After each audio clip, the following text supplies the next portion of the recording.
Baik, bismillahirrahmanirrahim. Assalamualaikum warahmatullahi wabarakatuh. Yang saya hormati Bapak Dr. Indra Revival Sembiring sebagai mentor begitu sekaligus speaker pada hari ini. Terima kasih Pak Indra yang telah meluangkan waktunya weekend begitu Pak, tapi tetap semangat untuk sharing ya dengan kita semua Pak di sini. Kemudian yang saya banggakan top 10 Brightcube program. Jadi sebagai informasi Pak, untuk program Brightcube ini adalah program inkubasi bisnis. Jadi terinspirasi dari film startup ya, Sandbox for University Student gitu Pak. Jadi sudah lolos seleksi dan ada top 10 di sini yang sedang melaksanakan program inkubasi bisnisnya. Program ini adalah kerjasama LRT Sentul City, AM Incubator, dan Departemen Manajemen FEM IPB. Dan program ini juga mengikut sertakan kampus-kampus Bogor, ada kampus negeri dan kampus swasta di Bogor yang juga turut andil sebagai co-host university begitu Pak. Baik, teman-teman dan teman-teman panitia yang saya banggakan begitu, terima kasih atas kontribusinya untuk mengorganize acara ini.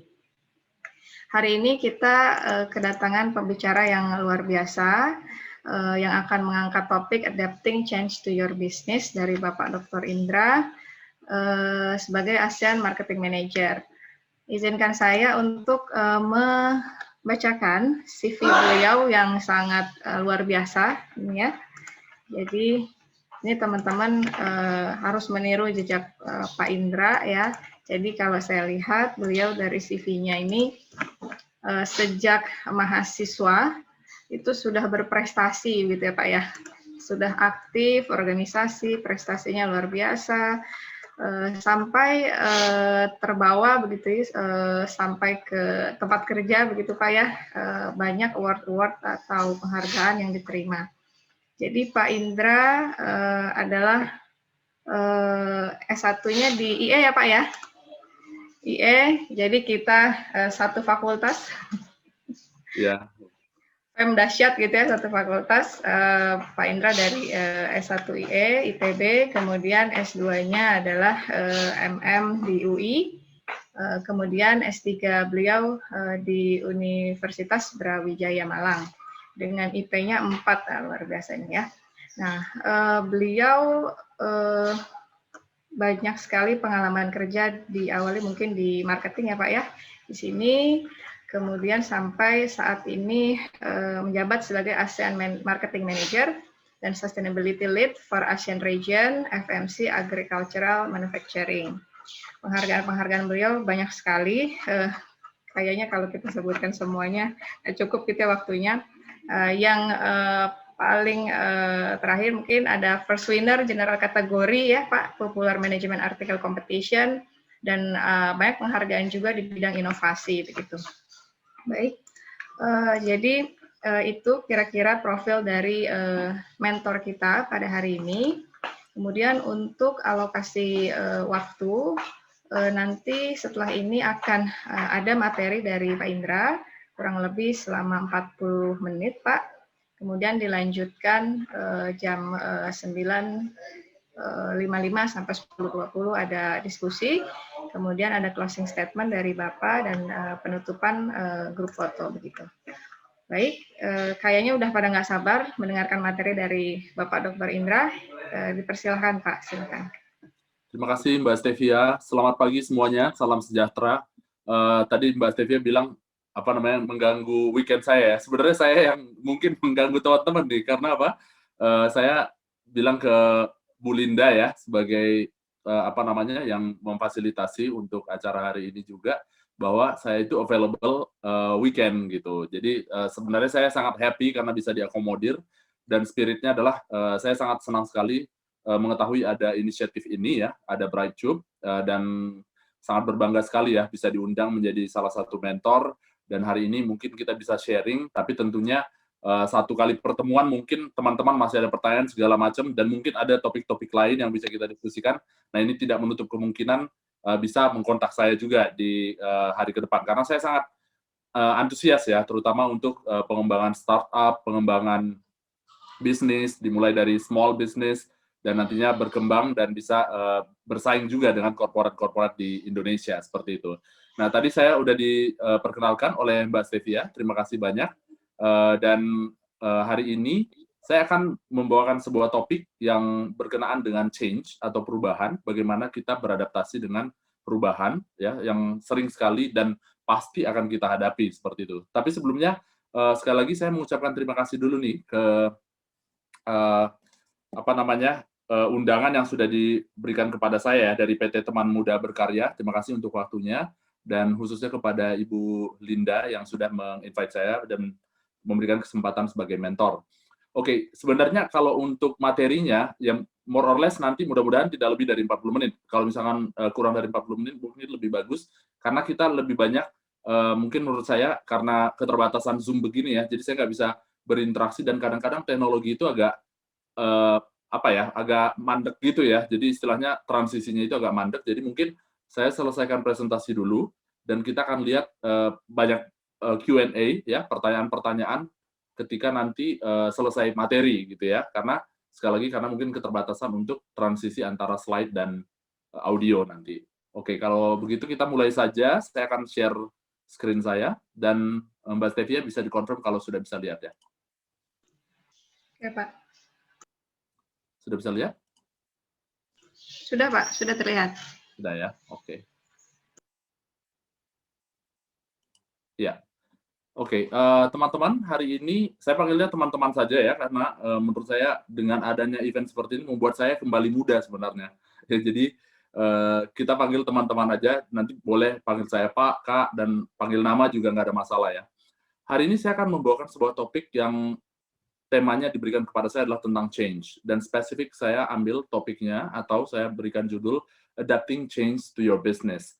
Artinya apa? Dari judulnya ini adalah bagaimana kita senantiasa welcome dengan change gitu ya, dengan perubahan. Jadi bukan berarti kita mengikuti flow, tapi justru kita juga bisa memprediksi dan bisa mempersiapkan diri untuk perubahan yang mungkin terjadi dan berdampak ke bisnis kita.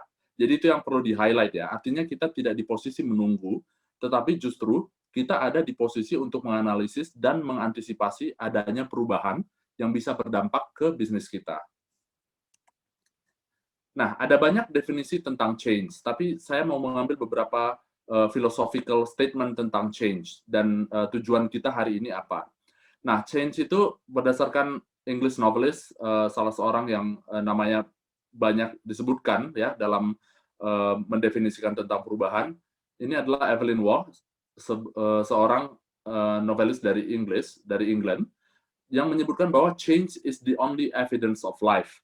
Ya, berarti menjelaskan bahwa ya perubahan itu adalah kehidupan itu sendiri gitu ya. Jadi itu adalah bukti bahwa memang kehidupan itu sedang berjalan. Artinya kalau tidak ada perubahan berarti tidak ada kehidupan. Nah, kemudian John Henry, seorang poet ataupun seorang filsuf dari Inggris juga menyebutkan to live is to change and to be perfect is to change often. Artinya apa? Dalam masa-masa sekarang, terutama kalau misalnya melihat posisi teman-teman yang baru memulai bisnis, perubahan ini kadang-kadang menjadi sebuah challenge atau tantangan besar.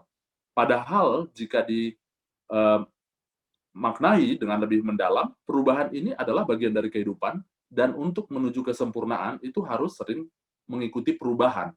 Artinya tidak stuck di satu level saja. Nah, menurut saya ini adalah salah satu karakter yang membedakan entrepreneur ya dengan non-entrepreneur. Jadi ini adalah salah satu yang bisa menjembatani kita untuk memaknai bagaimana change ini bisa diartikan dan diantisipasi secara positif dan berdampak kepada bisnis kita. Nah, kemudian yang terakhir ini saya sebutkan karena kebetulan Pak Reynald ini adalah mentor saya waktu S2 di UI. Ya, saya ikut program The Scholar Indonesia dari Metro TV waktu itu, dan digagas oleh Pak Reynald Kasali, dan beruntungnya saya kemudian setelah menjalani kuliah itu dan dalam proses menjalani kuliah, Pak Reynald Kasali menjadi mentor. Jadi saya banyak berkiblat katakan atau berguru ke beliau tentang aspek perubahan di Indonesia. Nah, hal yang sangat menarik menurut saya. Mungkin teman-teman, ini bukunya keluar di awal-awal saya kuliah S1 bahkan ya, sekitar tahun 2001. Nah, beliau sudah menjadi seorang ahli dalam perubahan di Indonesia. Nah, salah satu yang sampai sekarang terkenal statementnya adalah, tak peduli berapa jauh jalan salah yang Anda jalani, putar arah sekarang juga. Nah, artinya apa? Bukan berarti kita harus menunggu sampai kita salah dulu baru kita putar arah. Enggak ya, tapi along the way, ya, ketika kita membangun sebuah bisnis, ketika kita membangun sebuah usaha, itu kita harus mengalokasikan waktu kita untuk mereview apakah kita on the track, on the right track atau tidak. Nah, ketika kita melihat ada sinyal-sinyal bahwa jalan yang kita tempuh mungkin salah, maka pada saat itu juga harus putar arah.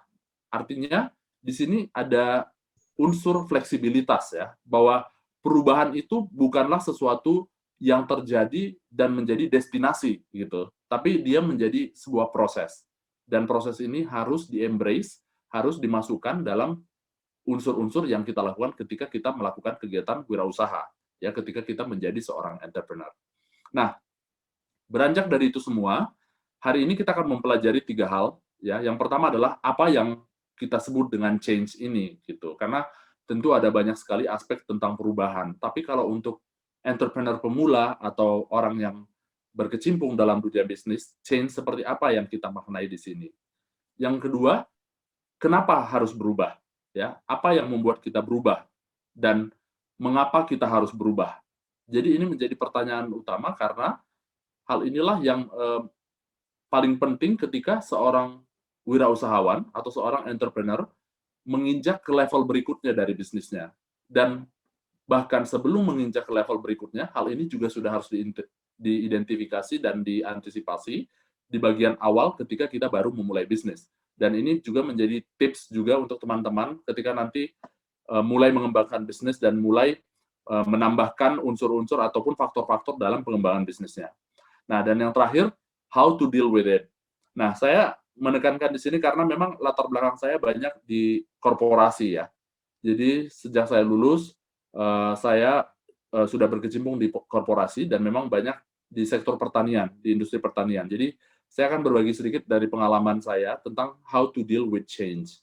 Ya, dan kita akan berkaca juga dari pengalaman-pengalaman perusahaan-perusahaan besar ya yang bisa kita terapkan dalam bisnis kita yang masih skala kecil. Artinya apa? Kita tidak harus anti tentang pelajaran ataupun nilai-nilai yang dianut oleh korporasi ketika kita membangun sebuah bisnis. Karena pada akhirnya perubahan juga mengantarkan kita ke level berikutnya.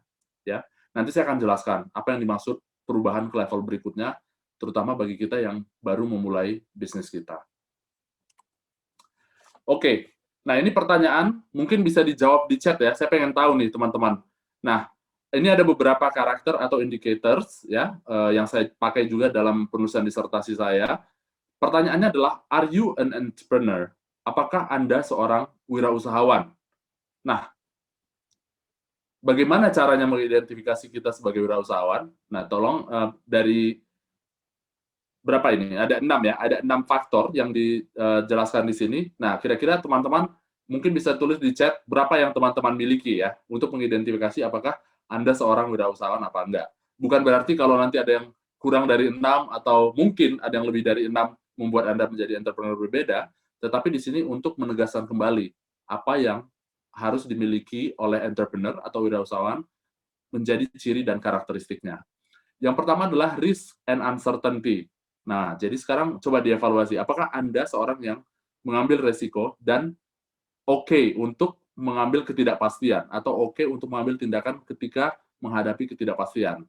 Yang kedua, apakah Anda profit oriented dan smart execution? Artinya, dalam memulai sebuah bisnis, kita harus juga memperhitungkan orientasinya, ya, orientasi profit dan juga eksekusinya haruslah bertujuan untuk mengoptimalkan orientasi ataupun tujuan dari usaha yang kita bangun.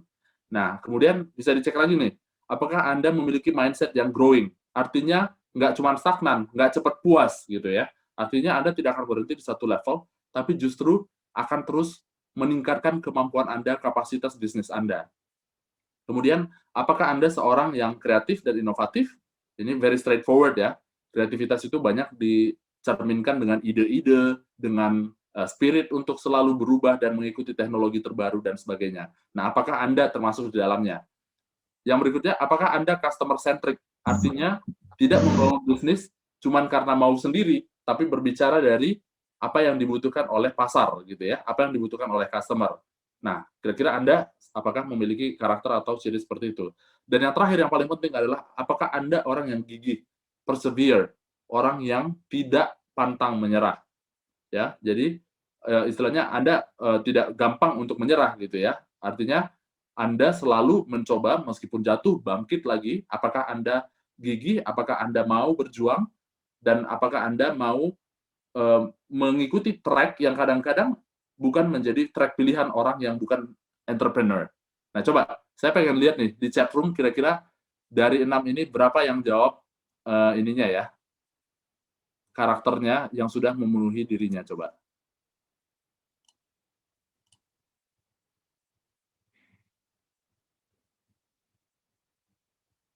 Oke. Saya coba lihat chat room-nya ya. Ada yang menjawab 5, Pak. Rizky Ada yang Julianto. 5, ada Ada yang yang 3. 3. Yang nggak jawab masih ada yang cuma 3 ya. Ada yang 3. Ada yang 6 nggak? 6-6-nya udah punya belum nih? Siapa yang sudah punya? Oh, 5. Oh, Anthony Semua. Christopher udah punya semua ya. Luar biasa. Ya, ada lagi? Ya, ini ada 10 tim. Jadi 10 tim, dalam satu timnya ada berapa orang, Mbak Stevia? Ini ya, beragam, ada yang sekitar 3 gitu ya. Jadi nggak ada yang individual ya? 4, Nggak ada yang enggak. sendiri ya? Iya, Pak. Oke, terima kasih teman-teman. Jawabannya ada yang 5, ada yang 3, kebanyakan 3 ya. Jadi 50% of that characteristic itu pasti dimiliki atau sudah dimiliki oleh teman-teman yang mengikuti event BrightTube ini. Oke, saya share lagi ya.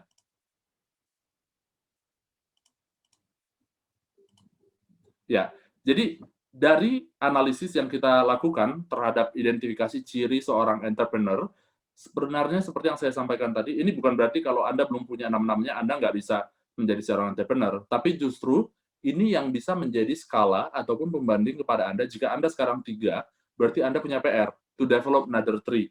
Kalau ada yang sudah semua, nah berarti ada juga PR-nya tetap ada PR ya. Karena apa? Bagaimana mengoptimalkan 6 ciri dan karakter ini ketika kita menjadi seorang entrepreneur. Nah, jika jawaban Anda adalah yes, ya, maka bisa dikatakan Anda sudah mengamini bahwa perubahan adalah bagian dari hidup Anda. Ya, jadi balik lagi ke pertanyaan awal, jadi yang dimaksud dengan perubahan ini, apakah kita mengalami ataupun mengizinkan diri kita untuk mengalami atau seperti apa gitu ya. Nah, jadi ternyata ketika Anda sudah memulai untuk menjadi seorang entrepreneur, artinya Anda allow yourself ya atau mengizinkan diri Anda untuk juga mengamini perubahan-perubahan. Nah, di sini kemudian ketika ada perubahan-perubahan itu apa yang kita butuhkan? Nah, ini menjadi pembahasan kita berikutnya nanti. Di sini saya akan mengibaratkan Anda need your daily dose. Artinya Anda membutuhkan dosis harian Anda. Bagaimana Anda bisa menghadapi perubahan-perubahan, terutama dalam hal ini konteks perubahan-perubahan dalam bisnis Anda.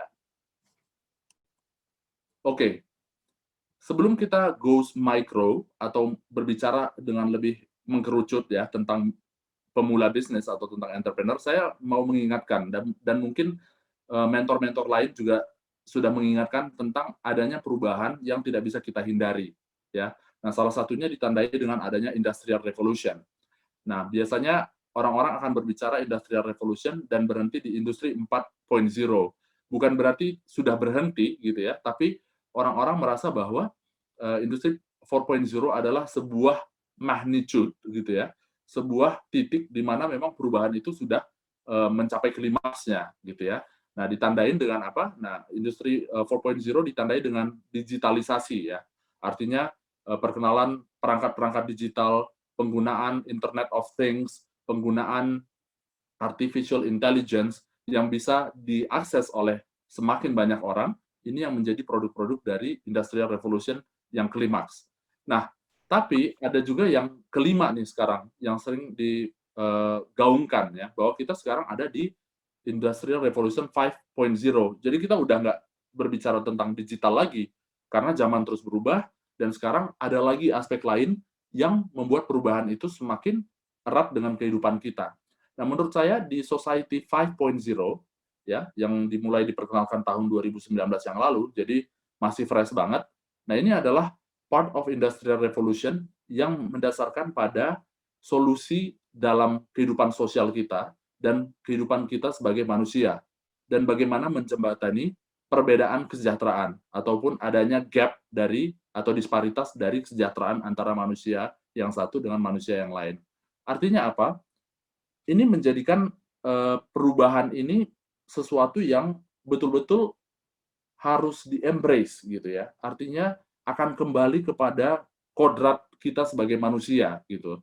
Nah, tadinya kan bisa dilihat ya, dari revolusi industri 1, 2, 3, 4 itu ditandai dengan banyaknya perangkat-perangkat yang baru gitu. Tapi ternyata yang revolusi industri 5.0 ini lebih mengena kepada aspek core humanity gitu ya. Bagaimana kita memanfaatkan semua perangkat-perangkat teknologi ini tidak hanya untuk mengefisiensikan cost production atau mengoptimalkan profit kita, tapi justru sekarang menyentuh aspek humanity, menyentuh aspek manusianya, seperti itu. Nah, jadi teman-teman, saya ingin mengangkat ini sebagai salah satu basic bahwa perubahan itu nyata adanya dan perubahan itu selalu menempel di kehidupan kita. Dan dalam kaitannya dengan Industrial Revolution, perubahan ini tidak akan berhenti di Society 5.0, mungkin akan ada perubahan-perubahan lainnya. Dan nanti kita akan bisa lihat ya perubahan seperti apa lagi. Nah, ini adalah changing era ataupun zaman yang berubah dari waktu ke waktu, yang mungkin teman-teman yang menurut saya mungkin banyak di sini adalah sudah masuk ke generasi alpha ya, setelah generasi milenial, Anda mungkin sekarang sudah masuk zillennials ya, zillennials dan alpha gitu. Nah, mungkin ada beberapa poin yang sudah terlewatkan atau bahkan tidak dialami gitu ya. Tapi saya ingin mengangkat sebuah fenomena yang terjadi dalam kehidupan kita, bahwa zaman itu terus berubah dan kita juga tidak bisa menghindari perubahannya. Nah, ini mungkin karena saya background-nya IPB gitu ya, jadi tidak jauh-jauh dari revolusi pertanian dan revolusi industri, which is sesuatu yang sangat common diketahui di seluruh dunia. Bahwa bisa dilihat seperti halnya yang dijelaskan di table sebelumnya, zaman ini berubah dari agriculture atau pertanian, kemudian ke industri, kemudian berorientasi jasa, kemudian adanya krisis tahun 97-98 merupakan krisis finansial yang bisa dikatakan terbesar di seluruh dunia dan zaman ya. Dan kemudian datanglah digital di revolusi 4.0, dan tentunya yang terbaru adalah krisis berikutnya yaitu COVID-19. Ini juga menjadi sebuah krisis yang akan mengubah semua sendi kehidupan, mengubah the way we see entrepreneur, mengubah the way we see bagaimana manajemen sebuah bisnis dan sebuah perusahaan.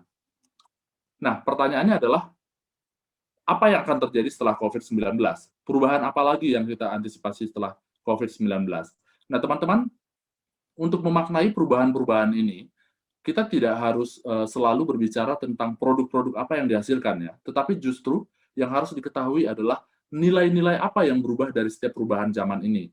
Ya, nah ini box yang di bawah ini adalah box yang saya tuliskan dan saya analisis dan collect dari beberapa source tentang nilai-nilai apa yang perlu dipelajari dari setiap perubahan-perubahan ini. Nah, kenapa nilai ini menjadi perlu? Nah, ini yang menjadi core kita nanti ketika kita berbicara tentang bagaimana menghadapi perubahan dan bagaimana adapting our business to change.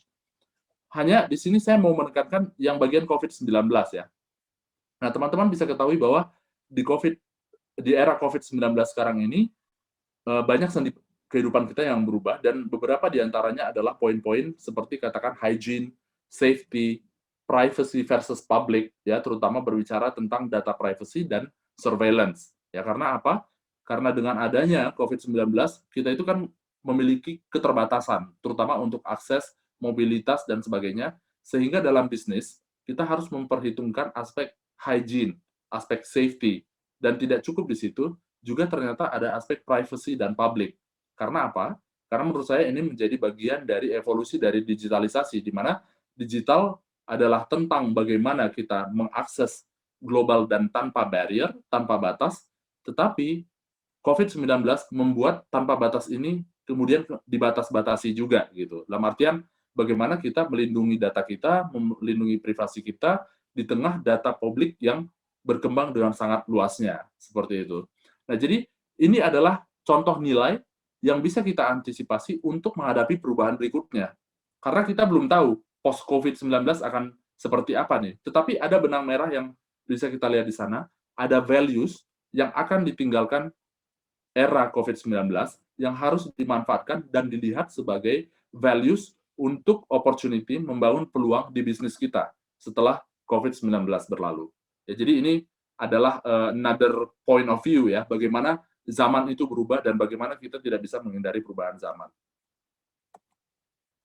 Nah, secara spesifik dan secara mikro, kita juga berbicara tentang bagaimana sih perubahan ini terhadap diri Anda sendiri gitu, sebagai seorang pebisnis pemula ya, sebagai seorang new entrepreneur.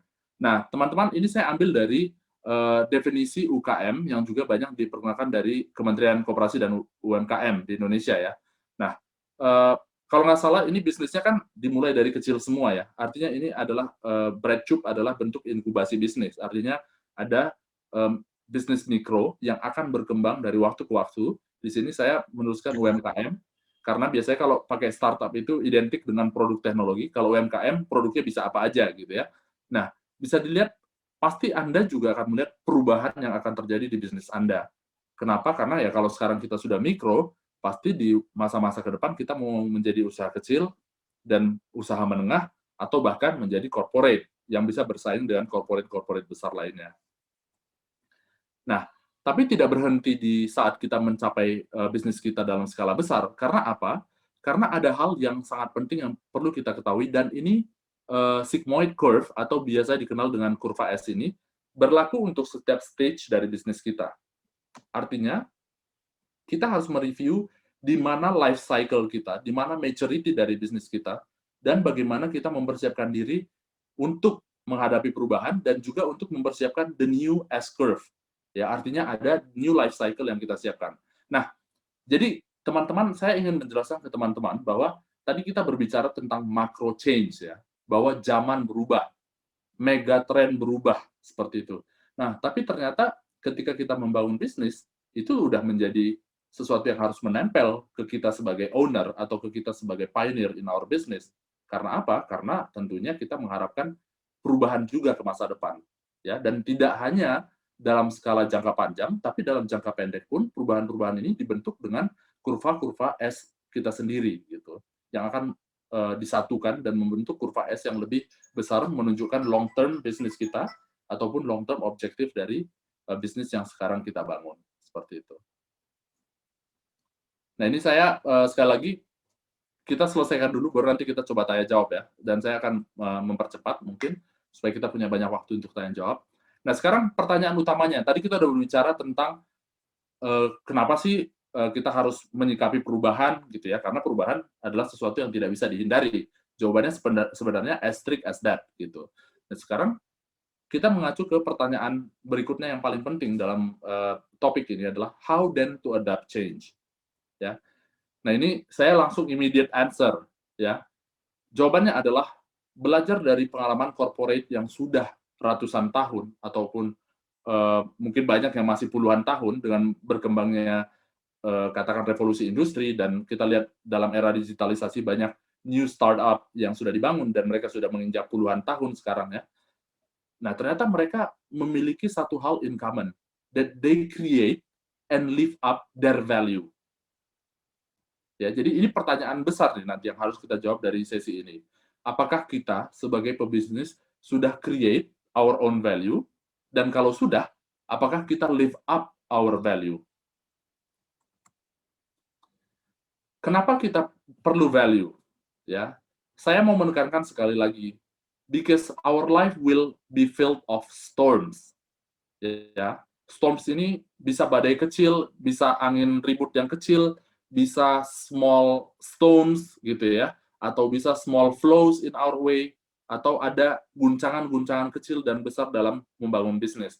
Nah, ini teman-teman, saya angkat beberapa contoh yang lebih straightforward ya. Kenapa? Karena supaya bisa nih, sebagai seorang pebisnis tidak hanya melihat dari bisnis plan yang sudah kita buat, tetapi juga melihat mega trend apa yang kira-kira berdampak ke bisnis kita.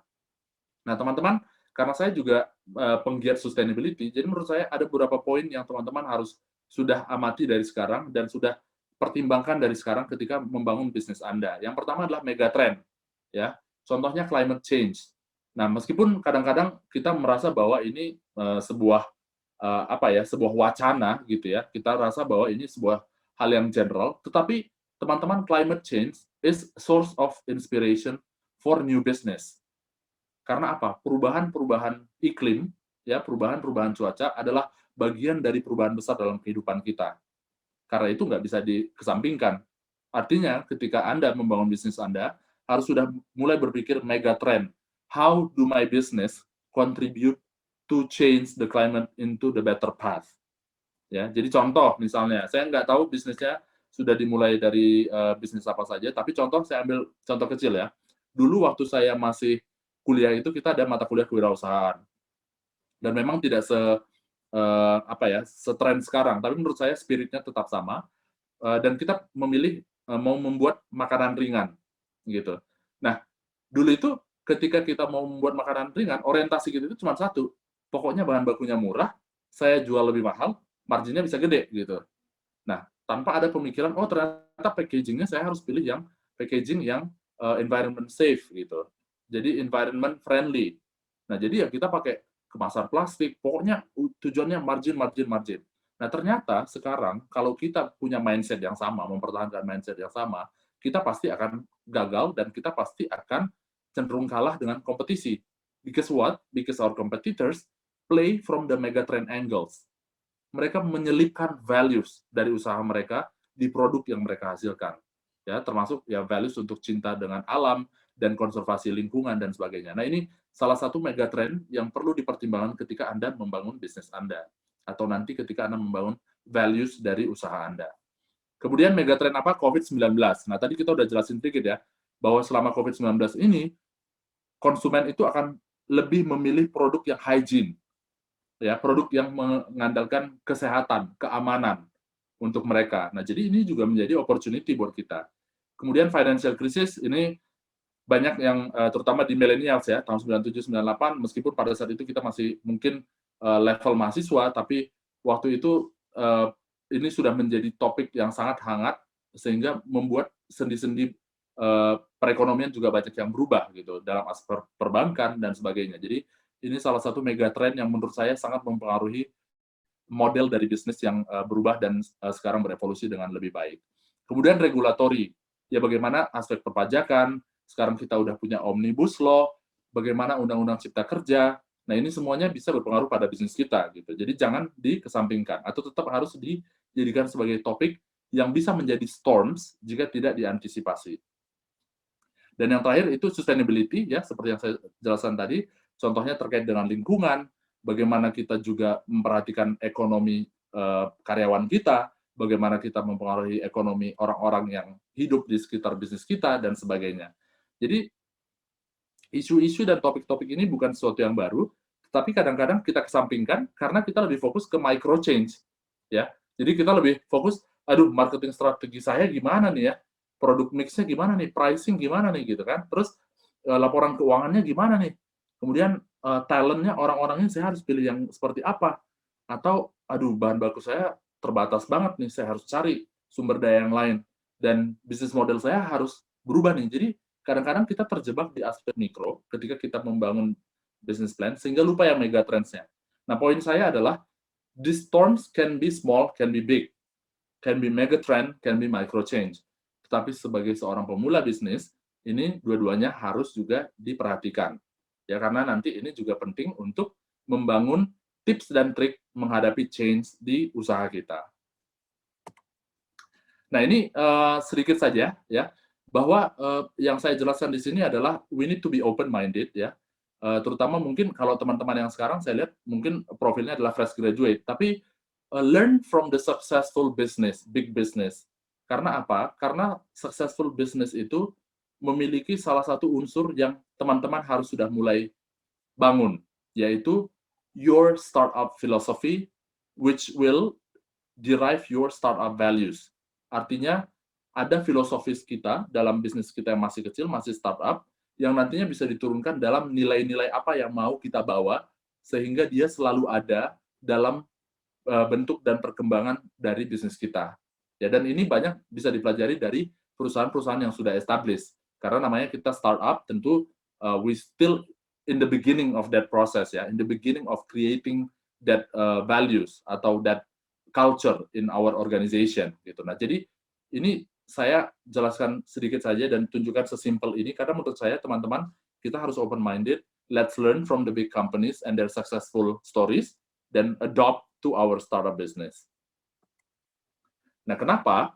Karena mereka ternyata terbukti mereka meskipun nilainya berubah, ya, nilai-nilai yang mereka anut itu berubah, ya, atau mungkin bukan berubah ya, tapi ada yang dimodifikasi dan ada yang berevolusi dengan menambahkan nilai-nilai yang lain, ternyata terbukti dengan adanya filosofis itu yang membuat mereka sustain. Itu yang membuat perusahaan-perusahaan besar ini menjadi bisnis yang panjang umur, seperti itu. Karena mereka punya values untuk menghadapi change, untuk menghadapi perubahan yang ada di bisnis mereka.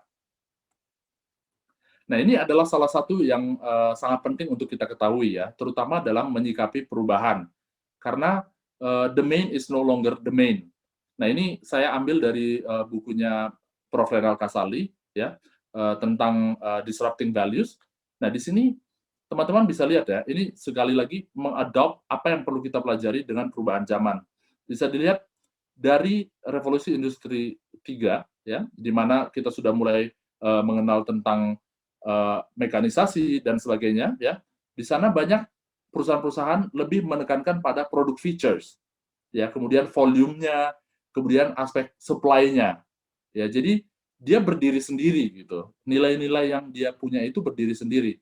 Nah, sampailah pada revolusi 4.0 di mana digitalisasi merubah semuanya gitu ya. Ya, jadi semuanya melibatkan komunitas, melibatkan ekosistem, melibatkan data, melibatkan bagaimana kita menjadikan customer kita juga menjadi user yang kita create tanpa harus menunggu, kemudian demand side of scale, dan menciptakan nilai-nilai yang lain. Gitu. Nah, bisa dilihat bahwa dari revolusi 3.0 sampai revolusi 4.0 itu banyak sekali yang kalah dalam pertarungan. Gitu. Karena apa? Karena mereka lengah dalam transisinya. Ya, mereka lengah dalam transisinya sehingga membuat mereka cuma fokus aja, ya udah saya maunya ada produk, ya udah produk saya masih diterima, saya akan fokus di sana aja. Jadi I will do only stand alone value proposition. Ternyata nggak bisa gitu. Setelah adanya digitalisasi, we need to always be ready with change. Karena values of our customer will change as well. Sehingga feature dalam produk kita juga harus disesuaikan. Feature dalam proses bisnis kita juga harus disesuaikan. Nah, dalam bukunya Prof. Renal Kasali memang berhenti di revolusi 4.0 karena buku itu memang diciptakan setelah adanya digitalisasi ya. Nah, sekarang saya sekali lagi mau menghidupkan ya pemikiran kita untuk menganalisis what will happen di revolusi 5.0 di mana society ataupun sosial ya, sosial masyarakat itu menjadi core dari perhatian industri kita. Artinya bagaimana kita mempersempit gap ataupun perbedaan disparitas kesejahteraan dari konsumen yang kita hadapi dan juga dari stakeholder-stakeholder yang bekerja dalam bisnis kita. Dan ini tentunya bisa berubah lagi nanti setelah COVID-19. Nah, jadi poinnya sekali lagi adalah values pun bisa berubah ya. Katakan tadi values itu berguna untuk membantu kita menghadapi perubahan, tapi values pun bisa berubah. Akan tetapi the philosophy will not change, only the values will change, dan values-nya ini lebih ke evolusi dan modifikasi. Jadi apalagi yang ditambahkan dalam nilai-nilai ketika kita membangun bisnis kita, dan apa yang kita teruskan dan apa yang kita tambahkan ketika zaman berubah, ketika tren berubah, seperti itu. Nah, teman-teman, jadi pertanyaan besarnya adalah then how the company survive, gitu kan? Ya, jadi maksudnya gini, saya expect mungkin teman-teman juga akan bertanya gitu ya. Jadi dengan bisnis saya yang skala kecil sekarang, bagaimana saya bisa bertahan gitu ya dengan perubahan-perubahan yang ada gitu ya. Nah, jadi saya mau mengambil beberapa contoh. Ini ada yang tahu 3M ya. 3M ini adalah perusahaan yang awalnya merupakan perusahaan yang bergerak dalam mining ya, dalam pertambangan dan manufacturing atau dalam industri manufaktur. Nah, sekarang 3M ini terkenal sebagai industri kreatif. Kenapa? Karena ya beberapa produknya itu banyak yang kita gunakan ya, termasuk industri kreatif banyak gunakan. Contoh seperti Post-it ya, jadi sticky notes yang warna-warni itu, ini produsernya adalah 3M. Nah, yang saya mau jelaskan di sini, 3M already more than 100 years operations. Dan yang menghidupkan mereka sampai sebegitu tuanya adalah filosofi yang melibatkan 3 poin utama. Bahwa mereka sangat menjunjung inovasi, diversifikasi, jadi nggak berhenti di dalam satu jenis produk saja, dan support for employees. Ya, terkesan klise ya, karena apa terkesan klise? Karena kita juga pasti berpikir, oh iya, tiga-tiga ini kan bisa dilakukan oleh semua perusahaan. Tapi that's the point, bahwa ketika values-nya sudah ada, itu tidak berhenti di situ, tapi harus diterapkan dalam eksekusinya. Jadi that's what matter ketika kita udah menciptakan values dan bagaimana live up your values, hidup atau menghidupkan values-nya. Nah, jadi contohnya live up the values ini gimana Pak Indra gitu ya. Nah, sebagai contoh, mereka live up the values, saya ngambil contoh yang research based ya. Mereka itu mengalokasikan 15% dari waktu timnya, ya, dari orang-orang yang bekerja di timnya, untuk mengikuti segala bentuk training atau segala bentuk development yang research based. Jadi mereka bisa meneliti apa saja. 15% waktunya bisa meneliti apa saja. Nah, itulah yang membuat kemudian diversifikasi itu terjadi seperti itu. Nah, ini contoh kecil yang mungkin bisa dijadikan sebagai learning. Katakan ketika kalian mulai bisnis, apakah karyawan kalian akan full to do your core, or you allow some part of time untuk mereka bisa explore something else, ide-ide gila yang lain gitu. Nah, ini bisa diberikan berupa training atau berupa katakan memberikan project-project ke mereka gitu ya, dan memberikan kebebasan pada mereka untuk bereksperimen seperti itu. Nah, ini pembelajaran dari 3M. Kemudian ini saya ambil dari salah satu contoh bank ya, Grameen Bank. Actually semua orang mungkin udah tahu karena Muhammad Yunus sebagai pioneer ya di akhir tahun 90-an ya, di sini menjelaskan bahwa mereka itu bergerak dari social aspect. Ya, ini juga mungkin di antara teman-teman ada yang memulai bisnisnya sebagai sociopreneur. Ya, nah, kadang-kadang diskusinya adalah apakah sebagai sociopreneur terus kita nggak boleh profit oriented gitu ya. Nah, justru itu yang salah gitu ya. Because sociopreneur, you need to also have profit. Because by your profit, then that's where you will build your community. Ya, artinya apa? Ya, sociopreneur seperti contoh Grameen Bank ini juga harus berorientasi profit, ya, sehingga bisa menghidupkan bisnisnya. Nah, tapi di sini teman-teman saya mau membedakan dengan yang tadi 3M ya, bahwa values itu tidak serta-merta harus yang kayak 3M kok. Bisa juga dari bagaimana kita memulai bisnis ini. Yaitu pada Grameen Bank sendiri, dia selalu mendasarkannya pada community base, pada social base. Jadi filosofi bisnisnya adalah mereka melihat bahwa manusia memiliki potensi yang tidak ada habis-habisnya. Dan karena itu memerlukan sebuah dukungan untuk membangun kreativitas dan inisiatif mereka. Dan itu hanya akan terbentuk ketika mereka sudah tidak terjebak dalam jurang kemiskinan. Nah, jadi filosofi inilah yang dibawa dan diterapkan dalam all the values yang diterapkan oleh Grameen Bank. Artinya apa? Contoh values-nya apa?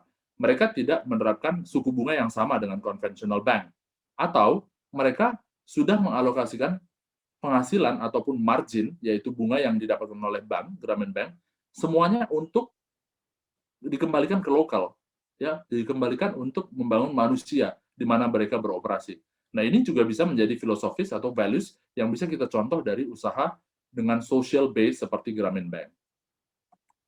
Nah, ini saya nggak perlu jelasin banyak nih, karena yang saya tahu di Brightshop kita juga punya mentor ya, dari Gojek gitu ya. Tapi just a refreshment, bahwa Gojek adalah salah satu contoh bisnis yang dikatakan mudah dibandingkan 3M, tetapi sangat berpeluang besar untuk menjadi sebuah bisnis yang akan long lasting.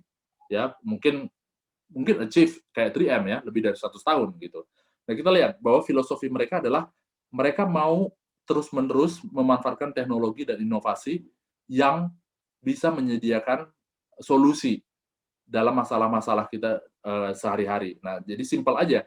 Values itu yaitu solusi dalam masalah kita sehari-hari diterapkan dalam values bisnis mereka dan bahkan dalam produk mereka, yaitu pelayanan melalui aplikasi Gojek misalnya. Jadi ini menjadi jawaban atas kebutuhan dari apa yang sekarang terjadi. Jadi teman-teman, dari 3 contoh ini saya mau menunjukkan bahwa that could be a different types of philosophy, ya, dan ada berbeda-beda values yang bisa diturunkan tergantung dari mana kita beranjak. Dan saya mau tegaskan sekali lagi bahwa semua filosofi ini tidak serta-merta ditemukan ketika bisnisnya udah sampai di maturity gitu.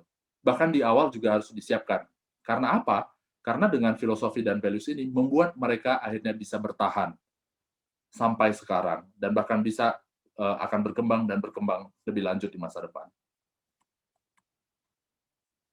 Nah, jadi to the question, bagaimana mereka survive? Karena mereka mengkonsum their daily dose. Ya, tadi ingat ya, bahwa perubahan itu membuat kita membutuhkan our daily dose. So, what is their daily dose? Their values is their daily dose. Ya, jadi nilai-nilai yang diturunkan dari filosofis bisnis mereka, itu yang menjadi dosis harian mereka untuk menghadapi perubahan-perubahan yang ada. Nah, sekarang pertanyaannya adalah, then what do I do? Ya, nah jadi ini balik lagi ya, saya ilustrasikan dengan pil nih, karena lagi tren kan, vaksin, pil, segala macam gitu ya, untuk menghadapi COVID-19 gitu ya. Jadi saya ilustrasikan dari dunia farmasi memang, sengaja ya, jadi dosisnya seperti apa gitu ya. Nah, jadi pertama-tama teman-teman, sekarang bisa step back sedikit ya, apalagi teman-teman saya consider sebagai owner, founder of your own business. Dan as a founder of your own business, you need to define your philosophy. Ya, definisikan filosofi Anda. Dan itu tidak terbatas pada brand apa yang Anda punya gitu. Karena brand ini bisa berkembang dan mungkin Anda juga tidak akan berhenti di satu brand nanti, tapi bahkan lebih dari 1-2 brand ketika bisnis Anda semakin berkembang gitu ya. Dan ini bukan tentang trademark atau logo ya, meskipun trademark atau logo adalah manifestasi dari filosofi yang kita punya di dalam bisnis kita. Dan ini harus embed to your DNA. Artinya ketika embed to our DNA ya berarti harus melekat terus gitu.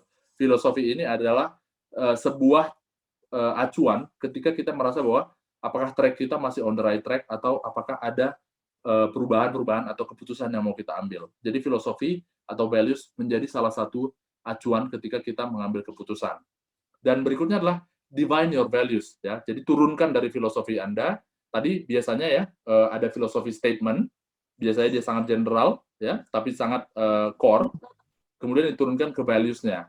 Review it over time dan adjust as required. Sehingga Anda akan membangun sistem dan akan ready to the worst and the best storm that may come to your business.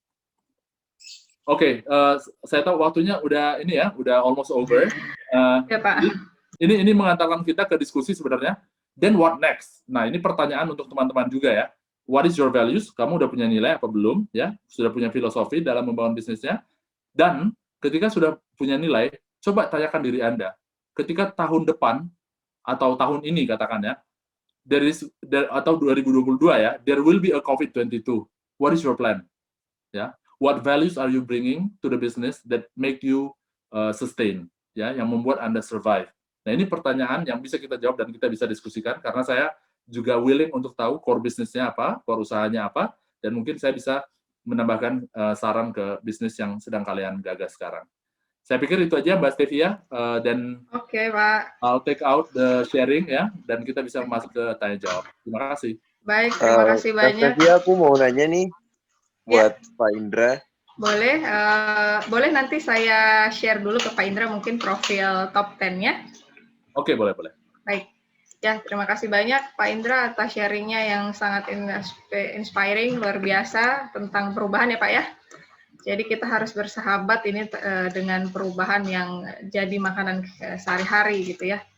Nah, kalau misalnya tadi Pak Indra tanya COVID-19 ini kondisi akan normal lagi atau enggak gitu ya, teman-teman jawabannya pasti it will never be the same again. Kalau orang tua dulu ngelarang anak-anaknya main game, internet, sekarang siapa yang nyangka gitu ya, kita harus terpaksa zooming, SFH begitu ya Pak ya, dan gamer juga jadi salah satu pekerjaan yang luar biasa prospektif. Berikut adalah profil bisnis Pak dari Breadcube Program. Jadi ada yang bergerak di F&B, ada Quans, mereka menjual Chinese food begitu. Kemudian ada Yomi. Yomi ini menjual minuman kekinian dalgona. Kemudian ada juga Escape House menjual golden burger. Kemudian ada Kopistasi. Nah, ini penggabungan. Jadi sambil ngopi dan belajar investasi begitu ya. Kemudian ada Taichan merah, sate Taichan ini jualannya. Kemudian ada yang bergerak di e-learning begitu, ada Belajar Yuk. Jadi platform bimbingan belajar offline dan online berbasis digital. Kemudian ada vendor kampus, ini juga sama memenuhi kebutuhan aparat organisasi mahasiswa. Jadi lebih ke ini ya konveksi begitu ya mahasiswa. Kemudian ada Gimdo Teknologi, ini bergerak di wadah komunikasi dan pengembangan mobile gamers di Indonesia. Ada juga Bahari, Smart Automation System, budidaya perikanan pada proses feeding dan pembersihan ikan. Dan terakhir ada Codingku, yang bergerak di bidang belajar machine learning, yang atraktif gitu ya.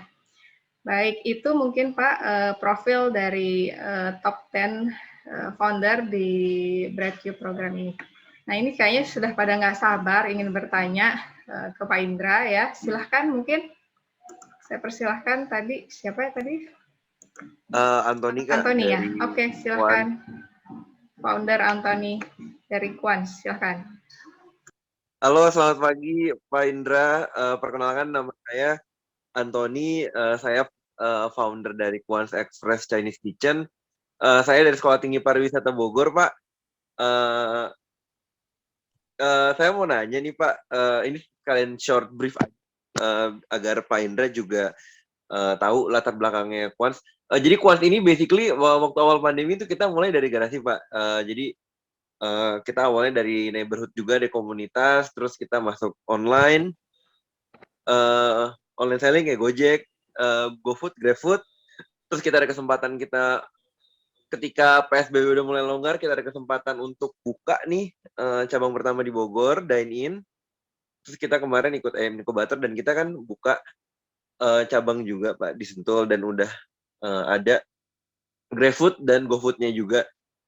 Topik pagi ini cocok banget sih Pak buat kami dari Quans karena kita kan sudah buka ini mau setahun nih Pak, 6 April bulan depan. Dan kalau aku sebut kayak pivoting movement itu kan udah banyak yang kita lalui nih Pak. Dan dari mulai PSBB ketat banget, kita sudah mulai buka dine-in, perubahan menu, dan lain-lain ya Pak Indra. Pak Indra aku mau nanya, kira-kira nanti untuk bisnis F&B itu ke depannya, apakah kita harus fokus terus di online, atau aku sudah bener on track seperti aku udah mulai buka dine-in, aku udah mulai buka bar minumanku sendiri untuk jual dine-in, jadi kita jual makanan dan minuman, atau baiknya seperti apa ya Pak Indra dalam jangka waktu 1 tahun ke depan? Karena aku lihat kan tadi dibahas social 5.0 dan abis post COVID itu kira-kira buat bisnis F&B kita bergeraknya baiknya seperti apa ya Pak ya? Itu sih Pak Indra. Terima kasih. Thank you. Saya panggilnya Mas Antoni berarti ya? Tony aja Pak. Oh, Tony. Oke. Mbak Stevia, kita jawab satu-satu atau mau di-collect dulu atau gimana? Boleh. Mungkin kalau mau ditampung dulu ya Pak ya? Ya, biar boleh. sekalian ya. Baik, silahkan saya buka lagi mungkin untuk sesi pertama 3 orang. Mohon izin, Ibu, Ya, Bapak, teman-teman semua. Kenalkan, Assalamualaikum warahmatullahi wabarakatuh. Nama saya Musli dari Yomi Coffee. Mohon maaf, nggak bisa on cam dan harus cari tempat yang sepi dulu karena memang lagi meeting di kampus. Ya, di society ya, di masyarakat, terutama Indonesia, terutama tempat tinggal kita masing-masing, itu banyak banget yang memang masih tanda kutip kolot gitu, menolak yang namanya perubahan zaman gitu, perubahan yang memang modernisasi, dalihnya tradisi gitu. Padahal kan kalau kita memang kaitkan gitu, value ini sifatnya sebetulnya dinamis gitu, selama memang ini baik ke depannya, selama memang ini punya goals yang secara garis besar masih sama, menurut saya tetap oke lah. pertanyaannya gini sih, kita sebagai anak-anak muda gitu, pertanyaannya gini, gimana sih sikap terbaik kita untuk menghadapi orang-orang yang memang orang tua kita yang memang masih anti dengan hal-hal yang bersifat ya modernisasi atau digitalisasi atau memang yang sifatnya seperti ini, Pak, gitu, Ibu. Itu pertanyaan dari saya. Terima kasih. Baik, terima kasih. Silahkan. Ada lagi dari teman-teman? Saya boleh, Bu? Silahkan, ya. Oke, baik. Terima kasih kesempatannya Bu Stevia dan Pak Indra. Izin bertanya, saya Nadi dari Vendor Kampus Indonesia. Oke, ini pertanyaan terkait dengan creating value. Yang pada dasarnya kan saya rasa juga semua bisnis itu punya value. Every business have value. Tapi pertanyaannya adalah how to create right value sih Pak, yang saya bingung dan menarik untuk dibahas pagi ini kayaknya. Karena mungkin beberapa value itu tidak hidup karena memang value-nya salah atau tidak cocok dengan teman-teman internalnya. Tapi saya juga nggak tahu ya Pak. Nah itu yang jadi pertanyaan saya. How to create a right value biar value-nya bisa bertahan lama dan semuanya senang. Gitu Pak. Baik. Mau dijawab dulu mungkin ya Pak ya? Ya, saya jawab 3 dulu ya. Boleh, dulu ya. nanti kita masuk next sesinya. Ya, sip. Jadi terima kasih teman-teman untuk pertanyaannya. Menurut saya sangat relevan sekali ya dengan diskusi kita hari ini. Saya jawab satu-satu dulu. Pertama dari Mas Tony ya, yang Kuan, bisnisnya Kuan, kuliner, food and beverage ya. Nah jadi bagaimana membaca tren 1 tahun ke depan gitu ya? Mungkin sangat relevan karena namanya juga kuliner ya. I mean itu sangat fast moving ya, sangat fast moving. Trennya dan dan perubahan-perubahannya itu sangat cepat sekali gitu, dan bagaimana tren digital ataupun tren yang lainnya ke depannya gitu ya. Nah, kalau saya bisa analisis sebenarnya untuk yang sekarang menurut saya you are on the right track. Kenapa? Karena balik lagi kan kita memang harus cepat adjust ya. Artinya tadinya kita mungkin berorientasi ke membuka cabang yang bisa divisit oleh orang-orang. Sekarang karena nggak bisa ya harus memanfaatkan media digital gitu ya, media digital. Jadi tadi udah disebutkan beberapa platform ya yang sudah dimanfaatkan sekarang.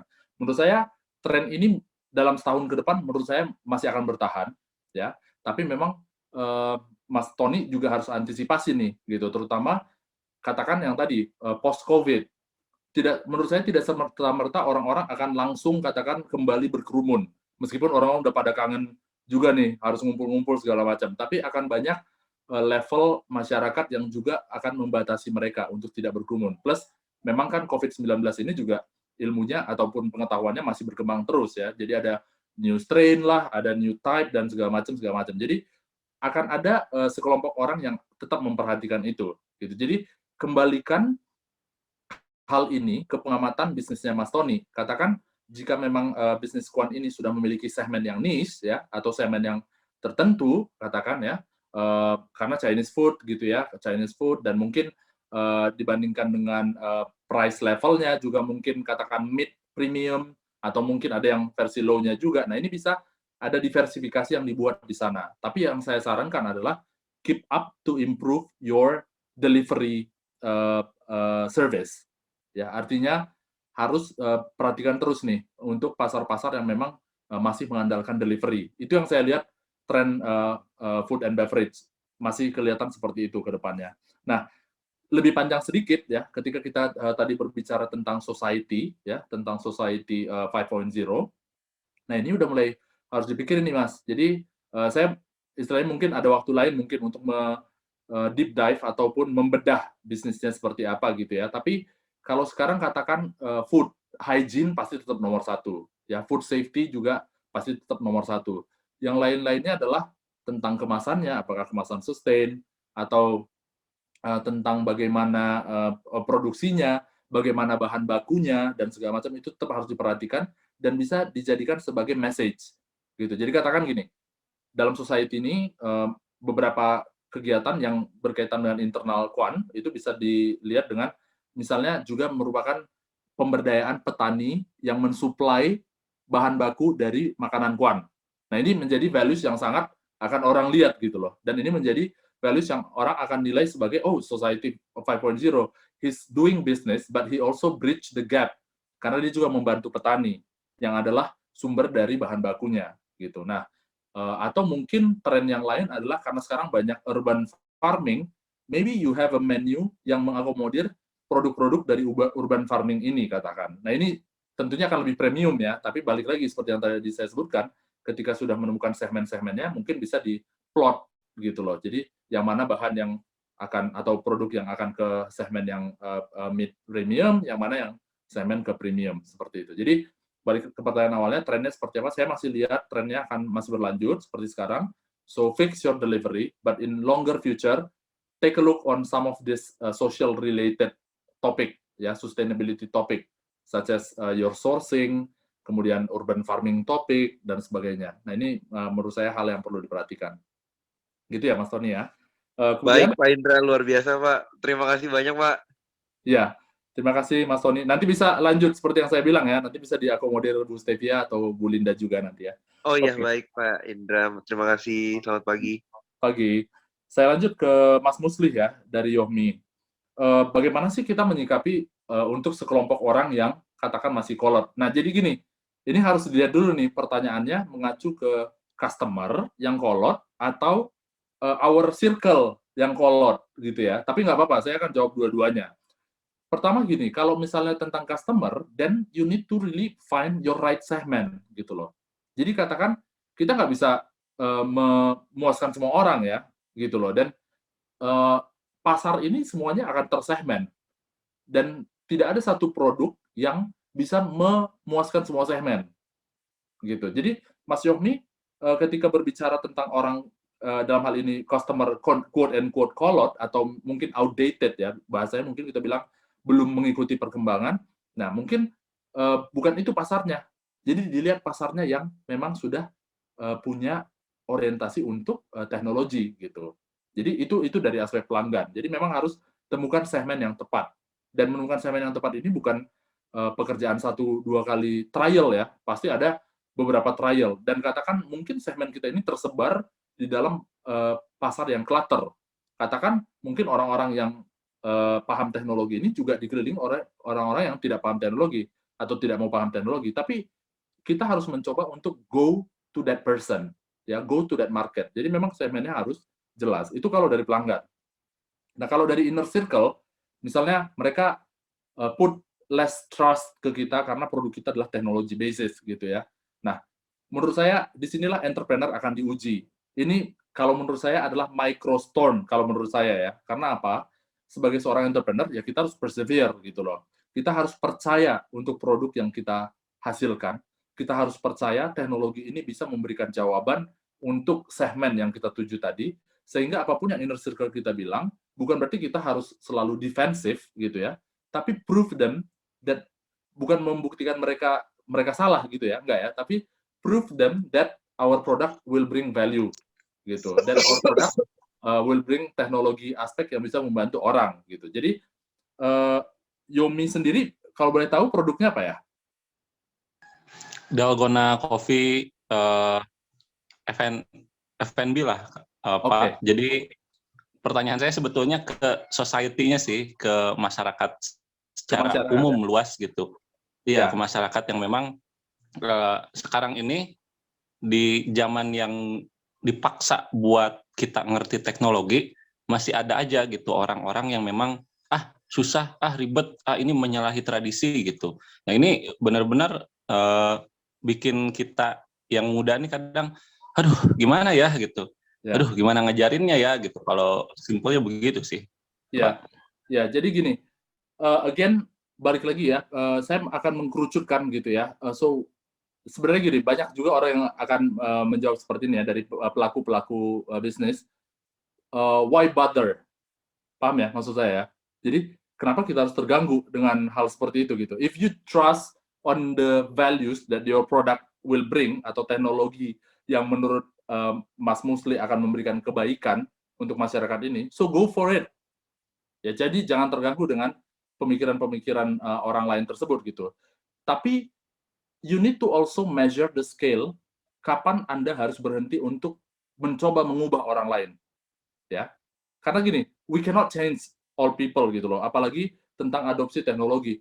Tetapi teknologi itself dengan penetrasinya dan perubahan-perubahan yang nyata di sekitar kita itu yang akan merubah orang itu. Percaya atau enggak, ya. Katakan gini, ya, ini zaman ibu saya, zaman waktu katakan waktu masih Facebook ya, beberapa waktu 2008 katakan ya, 2008 waktu saya masih kuliah, dulu orang tua kita nggak main Facebook. Bahkan saya kuliahnya di Jakarta, orang tua saya di Sumatera Utara, kita nggak berkomunikasi via Facebook. Nah, sekarang teman-teman bisa lihat, orang tua kita itu semuanya main Facebook gitu loh. Saya nggak tahu kalau orang tua teman-teman ya, tapi bisa dilihat bahwa trennya itu semakin meningkat gitu. Karena apa? Karena along the way, people see the values that the technology bring. Ya, kita sebagai orang Indonesia sangat sosial, ya, orangnya sangat family, sangat communal gitu. Dan ternyata di Facebook bisa connect lagi dengan keluarga-keluarga kita yang udah jauh, dengan keluarga-keluarga kita dengan distance dan sebagainya. Jadi poin saya adalah ya, kita bisa put our efforts untuk menjelaskan bagaimana teknologi mempengaruhi kehidupan kita, tapi kasih skalanya. Istilahnya, kita nggak boleh terus-terusan menghabiskan waktu untuk mengubah orang lain gitu. Dan biarkan teknologi itu yang akan mengubah mereka sendiri karena produk-produk yang akan berubah tersebut. And in the meantime, stick to what you believe, ya. Harus punya perseverance, harus punya persistensi dari apa yang teman-teman percaya tentang teknologi yang bisa merubah menjadi keterbaikan ataupun kebaikan-kebaikan yang akan datang dalam kehidupan kita, seperti itu. Oke. Terima kasih, Pak. Terima kasih, Mas Musli. Lanjut ke Mas Nandi ya tadi ya. Saya agak nggak bisa dengar tadi jenis usahanya apa. Nah, tapi pertanyaannya adalah bagaimana sih to create value gitu ya. Apalagi katakan dalam sebuah bisnis itu kadang-kadang foundernya atau mungkin teman-teman itu nggak sendiri gitu. Jadi itu bukan part of your personal value, but rather your business value. Nah, jadi ini yang saya mau juga ingatkan ke teman-teman ya, bahwa ketika kita berbicara tentang bisnis, we need to set the values that we believe personally dengan visibility-nya diimplement di bisnis kita. Istilahnya, ya kita harus memberikan value tanpa harus memaksakan gitu ya. Nah, ini caranya gimana? First of all, be open to yourself, gitu loh. Bangun bisnis ini buat apa sih? Kalau memang bangun bisnis ini hanya untuk margin, I don't think that it will be embed that deep, gitu loh. Jadi istilahnya kurang dalam gitu. Kalau misalnya ini hanya sekedar margin atau keuntungan saja. Jadi harus ada values yang teman-teman percayai, yang secara personal, yang ingin dituangkan dari bisnis tersebut. Nah, jadi apa yang harus saya lakukan gitu kan? Nah, di list down what you really want from this business gitu. Ya, ketika Nadiem Makarim mengeluarkan Gojek, saya itu meskipun saya belum pernah ketemu langsung sama orangnya, tapi for a different podcast, interview segala macam, dia ini benar-benar menerjemahkan values-nya, yaitu ya saya udah sekolah tinggi-tinggi, saya udah pernah mengalami pengalaman di negara yang punya teknologi tinggi, kenapa teknologi ini nggak bisa membantu soal-soal remeh-temeh yang terjadi di keseharian negara saya gitu loh. Nah, somehow itu kan terlalu ini ya, terlalu klise juga gitu ya. Maksudnya apa sih gitu? Masa ini masalah orang banyak di Indonesia terus mau di-solve sama dia gitu. Nah, tapi he believe on that value gitu loh. Dan dia list down bahwa teknologi harus bisa menjawab permasalahan di Indonesia. Permasalahan apa sih yang paling sering di Indonesia? Permasalahan katakan saya pakai transportasi gitu ya, pakai Gojek atau ojek ya, pakai ojek, tapi kok standar biayanya itu beda-beda gitu. Terus aspek keamanannya orang-orang juga suka nggak mau pakai ojek karena mereka takut nanti si drivernya bawa mereka kemana lah, kemudian kasih harga yang lebih tinggi lah dan sebagainya. Plus dia juga mau menjembatani ternyata delivery itu sangat dibutuhkan gitu dan bisa mengurangi kemacetan di Indonesia gitu.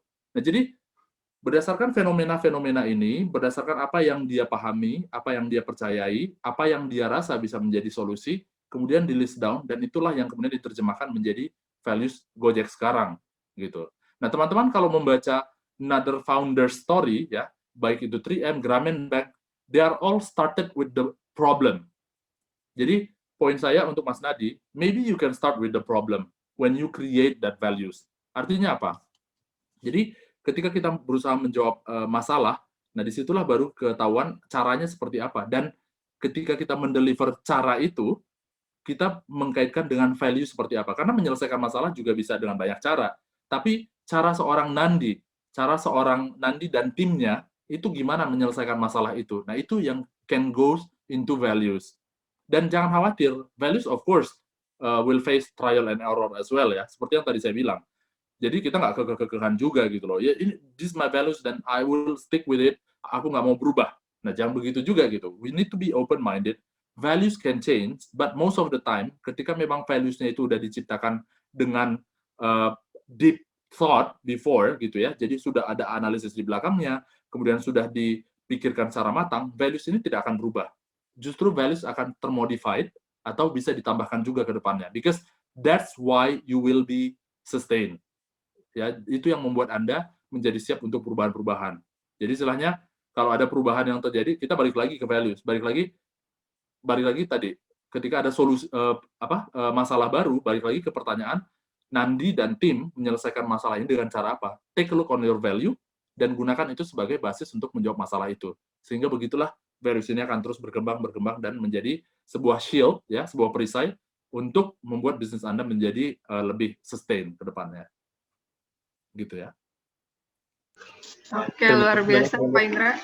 Ya. Oke, kita buka satu sesi lagi boleh? Ya, silakan teman-teman. Oke, dari Andre Rizky. Mau open mic langsung?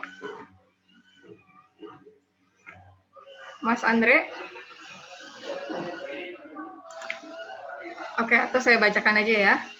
Oh, baik, ya. Saya bacakan aja, terkendala jaringan. Jadi ingin bertanya Pak, Mas Andre terkait change atau perubahan, membuat beberapa perusahaan juga banting setir terkait produknya, begitu untuk mengikuti tren saat ini.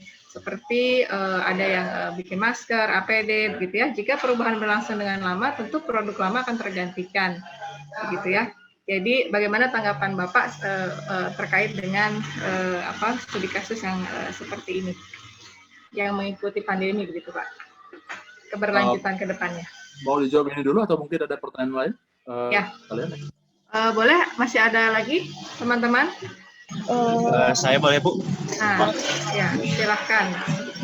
Siapa dulu? Suaranya agak terganggu ya karena sedang di jalan. Oke ya. Apakah terdengar yang jelas Bu? Terdengar.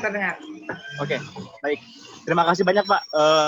Insight-nya sangat membantu sekali dan kebetulan saya juga merupakan salah satu dari program Renal Casa Alimenti dan di sana Bapak menjelaskan banyak sekali tentang manajemen perubahan. Nah, di sini saya sekarang membuat bisnis kami itu tentang automatic feeder dan pembersih, di mana perlu banyak sekali inovasi-inovasi yang diperlukan dan bisa dibilang hal ini atau teknologi di bidang agriculture itu sangat jarang orang yang masuk ke dalamnya. Dan ketika kita masuk, ternyata ada banyak sekali tantangannya. Nah, mulai dari misalnya dari sensor, kita perlu sensor dari impor, dan nanti saat ini pun tim kami akan meeting dengan perusahaan-perusahaan impor di Jepang. Nah, dari situ sih bagaimana caranya bukan men-counter ataupun menghadapi shock tersebut. Jadi ketika kita nih udah buat plan, ternyata di lapangan itu banyak sekali tantangannya dan berbeda jauh, sehingga kita harus mencoba membuat strategi baru lagi dan mengatasi shock tersebut. Bagaimana sih Pak untuk mengatasi shock perubahan-perubahan yang cepat, apalagi basisnya itu agriculture dan juga teknologi. Seperti itu, terima kasih Pak. Baik, terima kasih Mas Rizky. Jadi sebagai gambaran Pak Indra, Mas Rizky ini bisnisnya Bahari, jadi Smart Automation System budidaya perikanan Pak, di proses feeding dan pembersihannya. Gitu. Baik, tadi ada lagi yang ingin bertanya? Saya Mbak, ya silakan. Halo Pak, izin tanya, saya Kahdi dari tim Kopisasi. Mau bertanya, kalau konsep bisnis dari Kopisasi itu kan memang kami ingin menyediakan tempat ngopi yang di situ tuh kita juga bisa diskusi-diskusi dan belajar soal investasi. Nah, di era pandemi seperti ini, Kan tadi katanya kalau bisnis-bisnis F&B itu bisa mensiasatinya dengan berjualan mungkin online, lewat Gojek dan lain sebagainya. Tapi kalau kami kan memadukan antara bisnis F&B dan jasa, Pak. Jadi kami tuh inginnya konsumen-konsumen kami datang langsung, bisa ngobrol-ngobrol langsung, diskusi soal saham di sini sambil ngopi-ngopi. Nah, kira-kira itu mensiasatinya gimana ya, Pak? Karena kita memadukan antara bisnis jasa dan F&B tersebut. Terima kasih. Baik, terima kasih. Mungkin boleh satu lagi ada? Silahkan. Ini karena kesempatan yang langka ini ya, kita bisa bareng-bareng sama Pak Indra ini. Silahkan teman-teman, masih ada? Masih adakah yang ingin bertanya?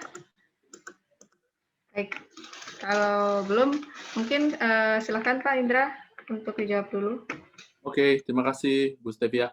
Jadi saya akan jawab ya, dari pertama tadi dari Andreski Pramudia ya, unfortunately nggak bisa langsung ngobrol ya, tapi saya juga udah baca di chat room-nya.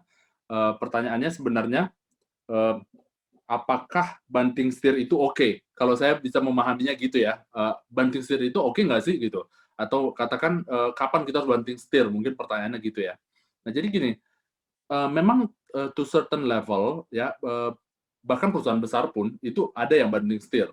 Tapi mereka punya privilege itu karena mereka punya pemodalan gitu loh, punya pemodalan yang cukup gitu. Jadi poin saya gini sebenarnya, ketika kita membangun bisnis, we always need to be ready with banting setir gitu. Artinya apa? Ya teman-teman harus sudah mulai berbicara tentang financial management ya. Adalah tujuannya apa? Tujuannya untuk mengantisipasi perubahan-perubahan yang drastis seperti ini gitu. Katakan harus banting setir, bahkan katakan tadinya produk sekarang mau jadi ke jasa, atau tadinya jasa mau ke produk, atau produknya katakan kayak 3M tadi ya, dari mining terus mereka jadi small post aid gitu. Ya kan? Nah, ini kan udah banting setir juga, bahkan ada banting setir atau bahkan mereka menyebutnya sebagai diversifikasi juga gitu. Nah, jadi poin saya adalah ke Mas Andreski, pertama gini, sebelum Anda banting setir ya atau mengubah significantly bisnis Anda seperti apa, nah ini harus direview dulu. Dan reviewnya ini ada beberapa step sebenarnya. Katakan gini, kalau misalnya banting setirnya adalah banting setir produk, apakah produknya bisa berganti? Menurut saya sangat doable, sangat bisa sekali gitu loh, karena harus mengikuti tren dan sebagainya. Tapi bukan berarti Anda mengubah produknya, Anda merubah semua values Anda gitu loh. Jadi istilahnya selama ini kita udah punya katakan tim yang solid, kemudian kita punya pencatatan keuangan yang solid, kemudian kita punya sourcing yang ada gitu ya. Terus karena kita ganti barang semuanya harus berubah. Enggak juga, enggak seperti itu. Tapi disinilah perlunya ada strategi ya. Strategi dalam artian ketika bisnis kita on the top performance, make sure ada financial management yang mengalokasikan untuk perubahan-perubahan yang mungkin terjadi secara signifikan. Dan ketika Anda memang harus merubah, dan do it, ya, do it, tapi tentu harus ukur resikonya, gitu loh. Harus sudah ada risk calculation-nya, gitu. Jadi artinya gini, bukan berarti kita itu harus run with the flow, gitu ya. Artinya kalau ya sekarang orang bikin masker, kita bikin masker. Padahal tadinya kita jualannya adalah katakan produk pakaian utuh gitu ya. Nah, sebenarnya ini kan sesuatu yang dekat sebenarnya ya. Pakaian dengan masker aja sebenarnya very close gitu ya. Jadi nggak ada perubahan yang signifikan banget yang harus dilakukan gitu. Tapi justru menjadi diversifikasi gitu kan. Nah, tapi ketika katakan tadinya jualan pakaian, terus sekarang akhirnya mau jualan bahan pangan, nah itu totally different gitu kan. Nah, jadi that's doable still, tapi itu tadi yang saya bilang, sumber daya Anda harus juga tetap teroptimalkan. Ya, ketika Anda banting setir, pastikan sumber daya Anda juga tetap teroptimalkan, karena itu yang membuat Anda juga akan sustain di bisnisnya. Nah, disinilah values yang tadi ya, bagaimana Anda men-treat karyawan, bagaimana Anda men-treat pencatatan, dokumentasi di bisnis Anda, itu tetap bisa dipakai meskipun produknya berubah-ubah. Karena Anda sudah punya values itu. Gitu ya. Jadi, it's okay to banting setir, karena again, kita harus adaptif gitu ya, harus adaptif dan bisa menyesuaikan dengan perubahan. Kemudian yang kedua dari Mas Rizky ya. Nah, ini menarik sekali sebenarnya topik ini karena teknologi base ya, dan menurut saya trennya akan semakin bertambah terus gitu. Nah, Mas Rizky, poin saya untuk teknologi base, pastikan Anda mensecure copyright Itu dulu. Dasar yang mau saya emphasize adalah make sure that you have a copyright atau hak paten. Ya, jadi karena ini adalah menjadi bukan cuma aset, tapi jadi investasi terbesar sebuah perusahaan teknologi seperti Anda, gitu ya. Jadi sekarang invest untuk mensecure hak paten Anda. Itu poin pertama saya. Yang kedua adalah karena Anda sangat teknologi dan sangat savvy, gitu ya. Jadi perubahan teknologi ini harus senantiasa diantisipasi karena cepat banget gitu ya. Sensorik zaman dulu kita belum terlalu ngeh gitu ya. Nah, sekarang mainan anak kecil aja udah pakai remote gitu loh. Dan harganya bisa 5.000, 10.000 udah dapat mainan yang pakai remote gitu kan. Nah, this is one of the sensoric product kan. Dan istilahnya akan banyak temuan-temuan lain yang bisa mengadaptasi hal itu, teknologi itu menjadi pesaing kita di kemudian hari. Nah, pertanyaannya, bagaimana perusahaan teknologi atau sejenis perusahaan Mas Rizky bisa agile, bisa adaptif gitu ya.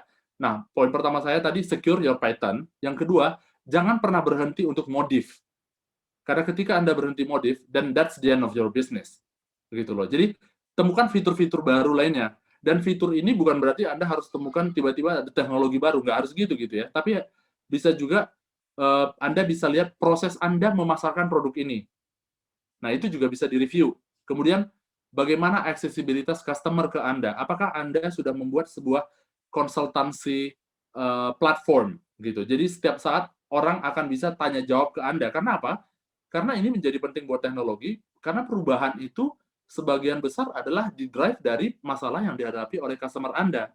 Jadi Anda bisa mengubah teknologi atau menambahkan fitur ketika memang yang menggunakan teknologi Anda comeback dengan komplain kah, atau comeback dengan pertanyaan kah, atau pujian dan sebagainya gitu loh. Jadi supaya bisa agile, ya izinkan diri Anda untuk bisa diakses oleh customer Anda dan jangan pernah berhenti berinovasi.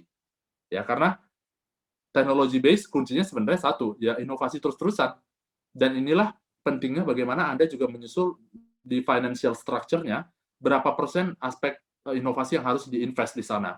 Dan kalau menemukan investor, itu temukan investor-investor yang memang konsentrasi untuk berinvestasi ke depan gitu ya. Jadi bukan berinvestasi pada saat itu juga aja gitu, tapi harus berinvestasi ke depan, bisa berupa katakan knowledge base atau tukar-menukar pengalaman. Katakan tadi mau ketemu sama investor Jepang gitu ya.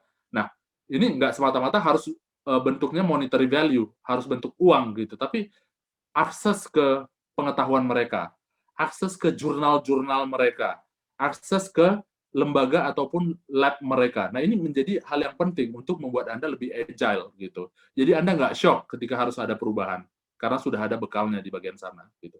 Tapi sekali lagi saya mau emphasize, please make sure that you have the patent. Ya, dan ketika ada temuan baru, fitur baru, langsung lakukan patentnya because that's the investment, the very valuable investment that you have to make. Gitu. Oke. Nah, terus ke Mbak Kahti ya, kopisasi. Nah, ini yang menarik nih. Menurut saya gini, Mbak Kahti meskipun core bisnisnya memang mempertemukan orang dalam sebuah experience gitu ya, experience di sebuah tempat, tapi menurut saya you need to be agile a bit ya, agile a bit terutama di masa sekarang karena kita nggak mungkin rely orang dan istilahnya mempromosikan orang untuk berbondong-bondong unless you already apply a very tough atau a very strict COVID protocol. Dan itu kan ada investment yang harus dilakukan juga gitu ya. Jadi katakan ya harus pasang akriliknya lah, terus harus sedia sanitizer everywhere, every spot, every corner of your cafe, terus harus juga katakan punya karyawan yang selalu diperlengkapi dengan alat-alat kesehatan lah, dan sebagainya gitu. Nah, itu kalau mau menghidupkan kembali kafenya, atau mau membawa orang ke kafenya. Cuman, kalau saya bisa saran, do a lot of webinars.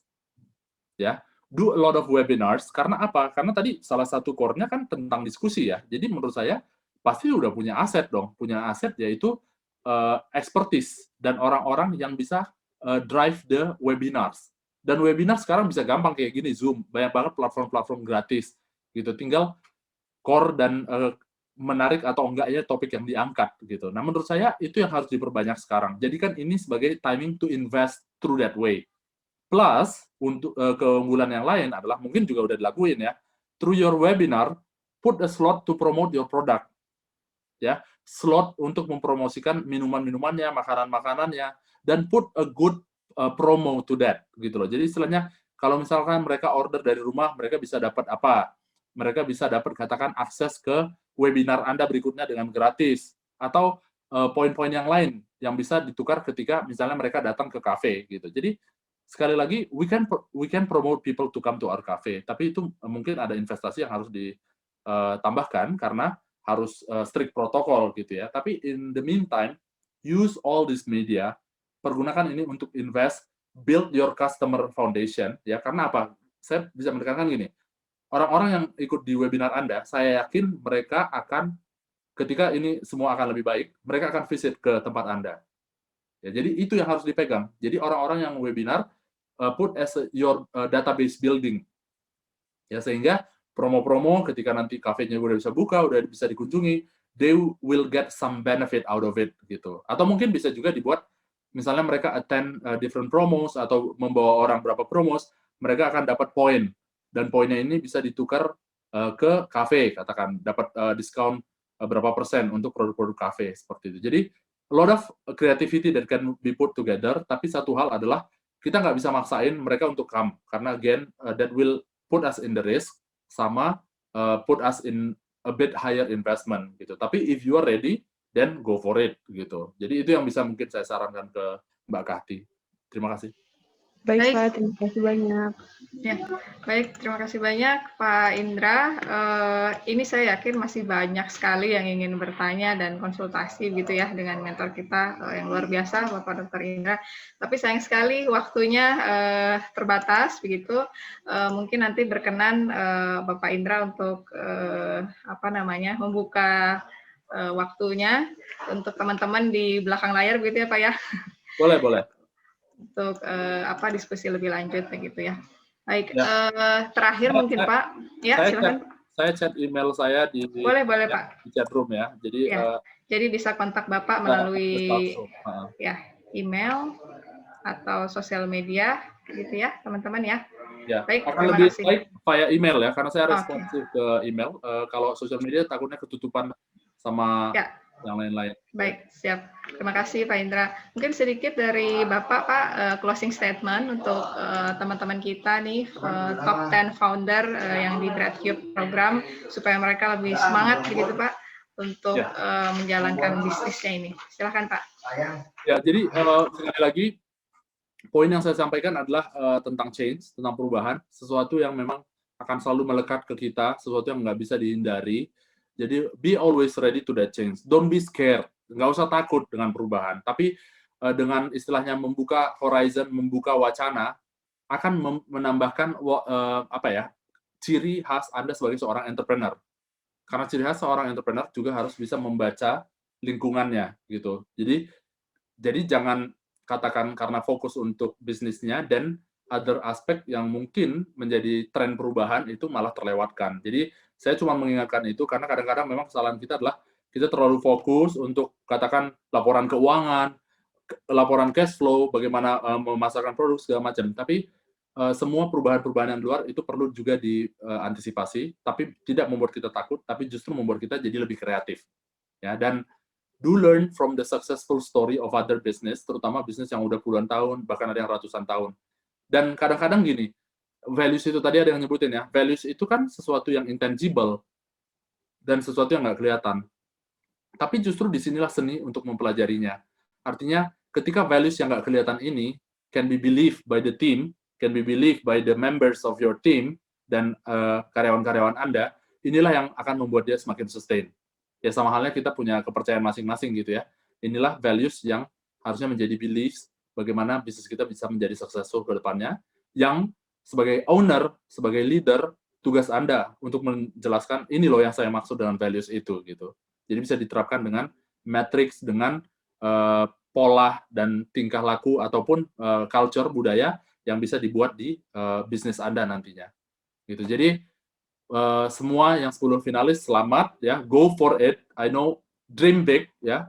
Jangan batasi diri Anda, dream big, dan kalau udah jatuh bangun lagi, jatuh bangun lagi. Udah itu aja intinya, supaya Anda bisa gain the successful future. Terima kasih. Baik, terima kasih banyak Pak Indra ya. Sesuai dengan tagline Bradkey Program, Fail Fast, Grow Faster gitu ya, teman-teman. Oke, ya mungkin silahkan ditampilkan dari panitia. Ini ada ucapan terima kasih dari kami Pak. Terima kasih banyak atas pemaparan Bapak yang sangat insightful dan komprehensif sekali Pak. Kita sangat-sangat tercerahkan Pak.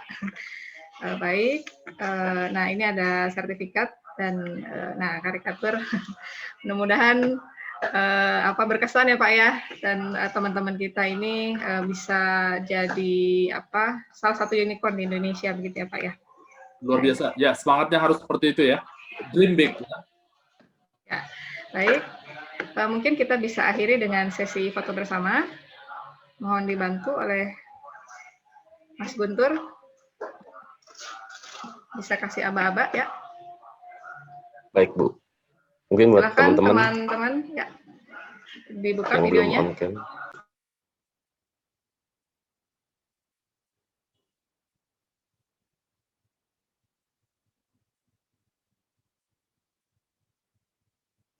Oke. Silakan bergaya maksimal ya. Semangat.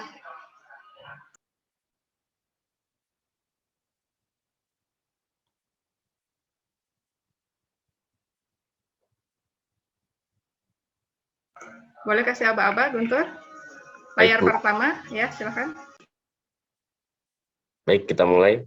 1, 2, 3. Untuk satu lagi. 1, 2, 3. Cukup, Bu. Baik, sekali lagi terima kasih banyak Bapak Dr. Indra atas waktunya, Pak. Mudah-mudahan kita bisa ketemu lagi ya Pak ya dalam next event. Mudah-mudahan Bapak masih berkenan. Terima kasih teman-teman. Sehat-sehat selalu Pak. Sehat-sehat semuanya. Terima kasih. Salam sehat. Ya.